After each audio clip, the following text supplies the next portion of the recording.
like when you were playing against Fontana? Because, you know, back in the day, the CBL was all there is now. Now it's Centennial, you know, Vista Marietta, Norco are the big schools now. But back when we played, it was the CBL, right? Right. CBL was the best team, or the best league that you could find in Southern California at that time, I believe. Fontana was very strong. You know, that's where the championships went through. If you wanted to test where you were at as a team, you knew you had to battle against Fontana. What most people don't realize now is that there was a time where you only had one high school in the city. Fontana had Fontana High. That's it. Yeah.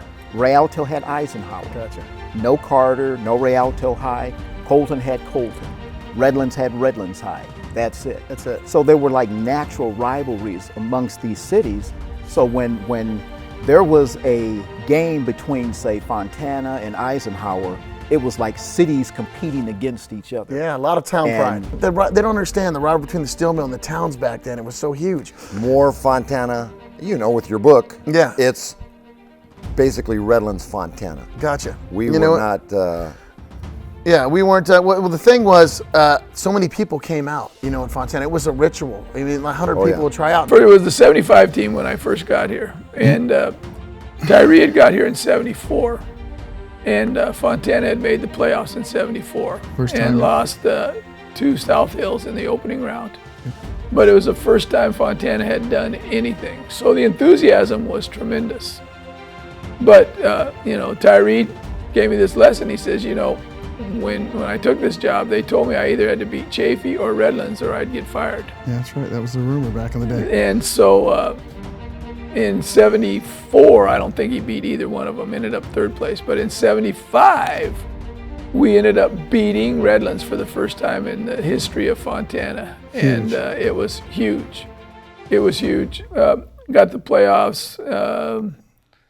Didn't get real far, you know, second round maybe, I forget. Shoot, I had so long ago. Coach Mack would remember all this stuff, but I don't remember. But no one cared. No one cared. You beat Redlands, that's all that that was mattered. all that mattered. They were all, going back to the Steel days, they were the bosses' kids, right? And that's what it was all about, bosses and employees, right? Yeah. Going back to that. So what a lot of people don't know is Coach Powell, back in the day, to go through college, he worked at the steel mill when it was available. Now, right, Coach Powell?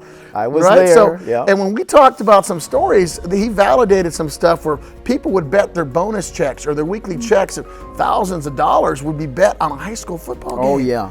You know, and parlays. And what people don't know, back in the day, they had like 10 or 11 liquor stores wrapped around the steel mill, right? And everyone cashed their checks there on Thursday. They would cash their checks. It was much quicker to just go to the liquor store and get in line with all your buddies, cash your check. And it was interesting. It was a life of its own. We had parlay cards, you know, who knows, alcohol. Oh yeah, everything was going on there. And they used to, Hells Angels and different motorcycle gangs would kind of police the liquor stores. Yeah. You know, that was crazy. So yeah, there were very few. I mean, there were no private security back then. You know? No, there was no private security. And $1 million payrolls. Oh right? yeah, I mean, there was so much money at those liquor stores because they were cashing. I mean, to put it in perspective, Kaiser Steel, in its heyday, had some 8,000, employed about 8,000 people. Wow. I mean, and its former location is where the Speedway currently is. So it took up all of that area.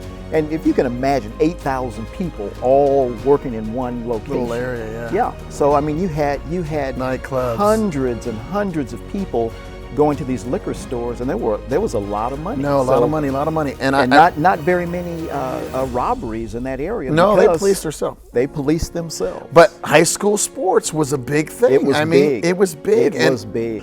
I remember many times where, say, Fontana and Colton were playing. Yeah. Former football players from Colton High, you know, working at the steel mill. Former Fontana football people working at the steel mill, or they had close relatives that were part of the football team of those cities, and they were passionate. I mean, passionate to where, okay, I'll bet you $20, or I'll bet you $40. I'll bet my whole paycheck, and that would really, you know, wake some people up. So the slap in '82, Coach, makes national attention, and that started off as an O-line thing. I mean, it started out that way, and it started out another way. we were having so many little false start penalties that we wanted some way to, coaches wanted some way to get their attention, and it turned out to be bigger than life. I mean, it was national attention. Yeah, My World of Sports, 60 Minutes. It turned out to be bigger than life. Couldn't do it now. Wouldn't even attempt to do it now. The kids that saw it, they all still talk about it. One of the things about high school kids is, as a coach, you have to teach them how to handle success as well as how to handle adversity. Yeah. And we needed that because, I mean, to be honest with you, at Fo, I don't think we were as talented as the team. Oh, never. Playing. We outworked I don't them. think we were as talented as San Gregonia with Ronnie Rivers, or Eisenhower with a slew of athletes. Oh man, we know that. And if we didn't have a swagger, if we didn't have that chip on our shoulder, I mean, both as coaches, and as players, I don't think Dick could have had the success. Because he taught us, we're not as good, so we better work harder. we outworked everyone. Both I'd have to coaches agree with that. and players. Yeah, I know Bruick when he was at St. Paul High School. Gotcha. So, Richmond High School played against wow. St. Paul, and I was the one that helped him get a job with Tyree Oh really? at Fontana because I knew Tyree, Oh, wow. and he was good. So he became Tyree's assistant. I Gotcha. I kind of helped him because he got hung out by St. Paul, No, I know. and so he was a good person, a good coach, and He stepped up the area, I think, for that, right? When he's stepped. an outstanding coach. What did you think about Fontana when you had to come and play Bruick and those guys? Oh, Okay, back we in the thought day. they were great. I mean, were you intimidated? Was there something about I don't the think fan- we were intimidated. Not having a Russell Okay. White. I don't think we were intimidated because we were playing quality football teams. A lot of respect for them, right? But we had a ton of respect.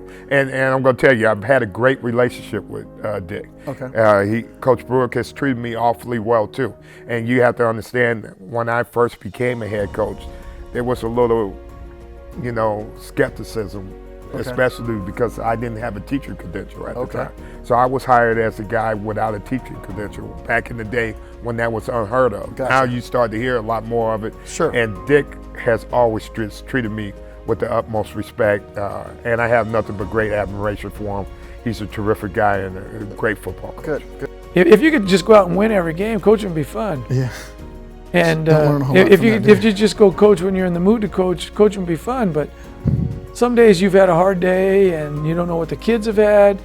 And I think that was one of the keys to the success we had at Fontana High School, was that we had a good group of coaches that could get up for practice every day and could get the players up for practice every day. And we were able to practice at game speed, whereas other people were trying to pull teeth to practice, and our kids were ready to practice, even when they had bad days. And we had bad days. We had to bury Jerry Shearer and then go back to the weight room and get in the weight room and do our little passing league stuff and all the stuff we did in the summer because he passed away in the summer. And we had to leave the funeral and go do that. So 79 teams, first outright championship, first 10-0, first time that we're undefeated, and first time they're also CBL champs. That game beating Redlands, and how big of a game was that, Coach? Well, and it goes back way before us. It's Redlands and Fontana was a huge game, and we show up, huge crowd, In Redlands, gotta in go to Redlands at the University of Redlands, just a great atmosphere to play football, and one of those games, 7-6. Oh wow, 7-6.